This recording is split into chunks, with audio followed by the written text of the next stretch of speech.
நீங்க இருக்கிற இடத்திலே தேவனால் ஆசீர்வதிக்கப்படுவீர்கள். அது வனாந்தரமான இடமாக இருந்தாலும், கற்பாறையான இடமாக இருந்தாலும், தண்ணீர் புறப்பட்டு வரப்போகிறது.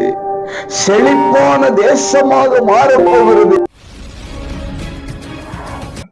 அன்பு உறவுகளே, அனைத்தையும் செய்கிற ஏசப்பா உங்களை ஆசீர்வதிப்பாருங்க. ஏசாயா 14:1 கர்த்தர் யாக்கோபுக்கு இறங்கி பின்னும் இஸ்ரவேலை தெரிந்து கொண்டு அவர்களை அவர்கள் தேசத்திலே தாபரிக்க பண்ணுவார்.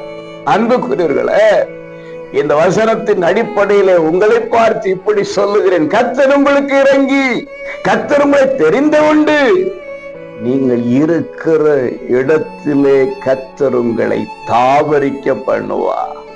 கர்த்தர் உங்களை ஆசீர்வதிப்பார். 3 விஷயம் நடக்க போகிறது. 1, அவர் உங்கள் மீது இரக்கமாயிருக்க போகிறார். 2, அவர் தமக்காக உங்களை தெரிந்து கொள்ள போகிறார். 3, நீங்க இருக்கிற இடத்தில் கர்த்தர் உங்களை ஆசீர்வதிக்க போகிறார். இரக்கம் உண்டாவதாக. தேவன் உங்களை தெரிந்தெடுக்கிறார். தேவன் உங்களை தாபரிக்க பண்ணுகிறார். நீங்க இருக்கிற இடத்திலே தேவனால் ஆசீர்வதிக்கப்படுவீர்கள். அது வனாந்தரமான இடமாக இருந்தாலும், கற்பாறையான இடமாக இருந்தாலும், தண்ணீர் புறப்பட்டு வரப்போகிறது.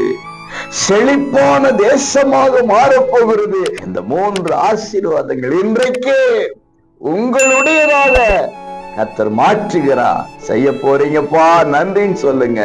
God bless you.